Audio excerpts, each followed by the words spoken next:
I'm an Elvis novice experiencing the back catalogue of the great man for the first time. Hello everybody, I'm Mike from the Rewatch Project podcast, and I'm back with another edition of Front Row, and I'm very happy to be back in the wonderful kingly world of one Elvis Aaron Presley, where I will be listening to for the first time the song Soldier Boy from 1960. This, as is always the case, will be a pure as V Driven Snow first time listen reaction, and as is always the case, I would like to remind you that I do pause these songs, I do talk over them, that's how I react, and I would also like to invite you to check out the other content on this channel, including the Rewatch Project podcast, where we go back and rewatch some of our favourite film and television franchises, in addition to the other film, TV, music, and general pop culture related goodness that cohabits this here channel.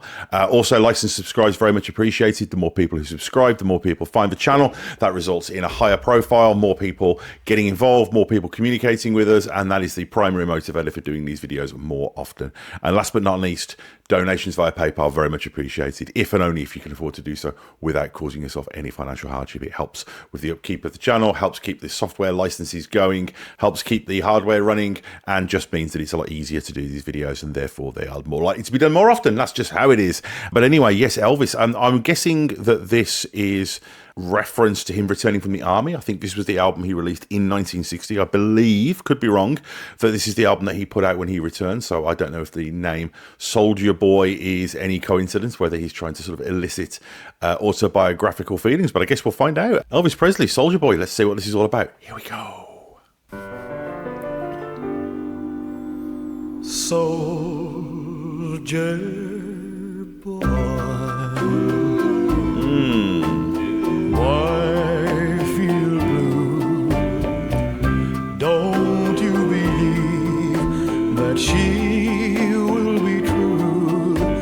It's written in the blue that she was meant for only you.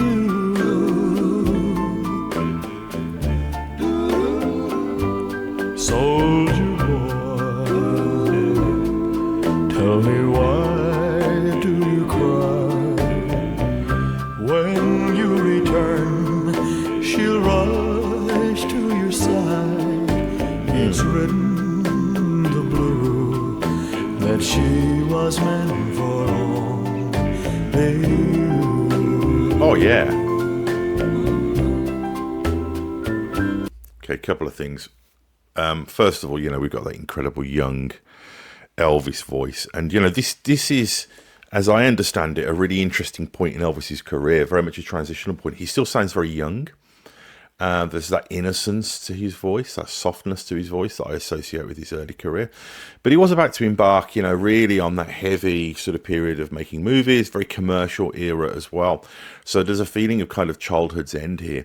There's also a beautiful kind of classic sort of doo-wop melody going on here as well. And that, I've said before, that the kind of dreaminess and otherworldliness of doo-wop as a genre, and the dreaminess and otherworldliness of Elvis in general, his voice and his image and all of the things that go with that, the visual elements and the cultural elements as well, the sort of fantastical, aspirational elements, really combine to create an incredible feeling. And there's one thing about Elvis's voice, and not just his voice, but his persona and his music and his oeuvre in general, I've thought a great deal about, but I don't know if I've ever actually talked about it, is for something tremendously comforting and reassuring about Elvis. And I think that this song is an extremely explicit example of that. I mean, I've spoke before about how one of the central themes of Elvis's music, and arguably his career narrative as well, is the idea of loneliness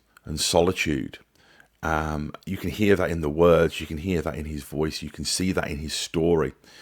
And not only does he convey loneliness, he kind of helps us with ours as well by giving it a name, by giving voice to this feeling.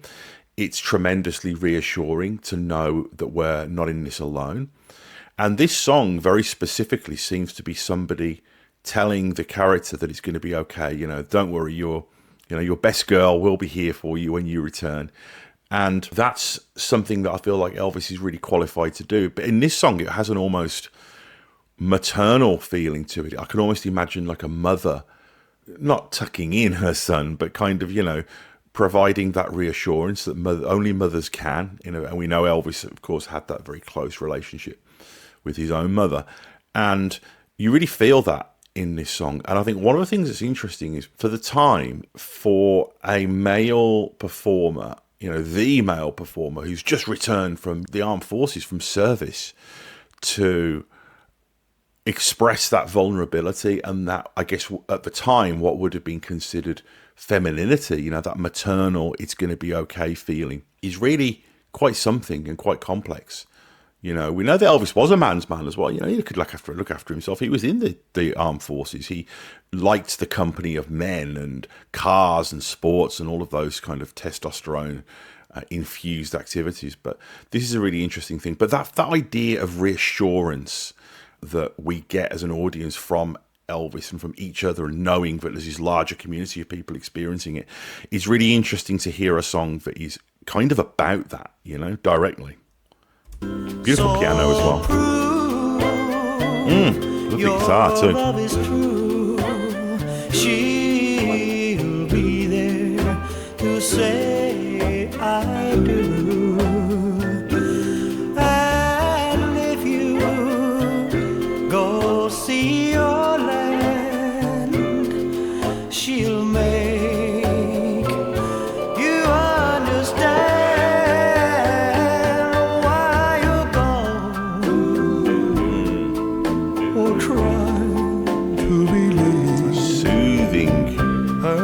Comforting voice. It's really for real. It's written in the blue that she was meant for only you.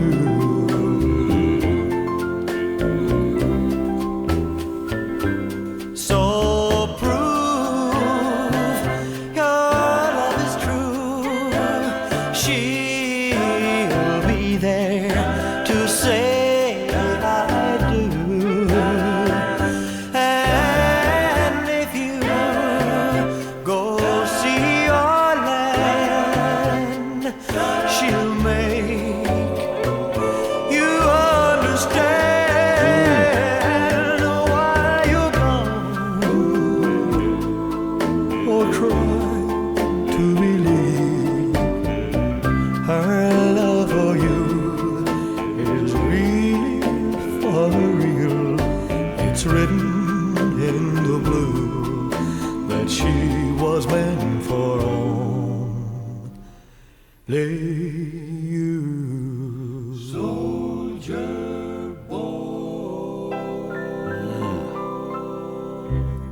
Something else about early Elvis that's really incredible is he doesn't necessarily go for those big moments, that we would hear in the 70s, those real jaw-dropping kind of things that lend themselves to YouTube reaction videos.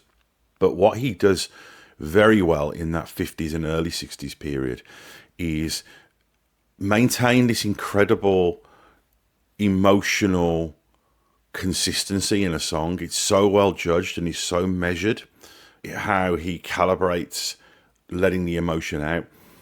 And the vibrato in his voice can't be underestimated, because I think there's something about those shimmering sound patterns that is naturally calming. And I think it just releases something in the brain. I don't know what the brain chemistry is of this, but I think that's one of the things that contributes to this feeling of calm and reassurance. And again, it's something that I don't think necessarily when you're listening to the music, I'm thinking about it because I'm doing a reaction video, but I think that it's not necessarily something that you would need to intellectually consider when you're listening to a song. You just kind of reap the benefits of it.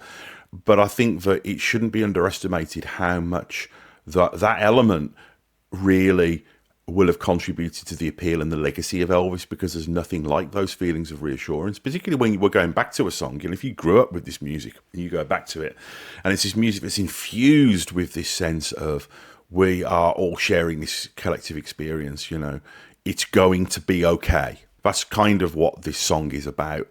And that's the text of the song. But in a lot of Elvis, that's subtextual. He's not saying that. It's not what the song's about.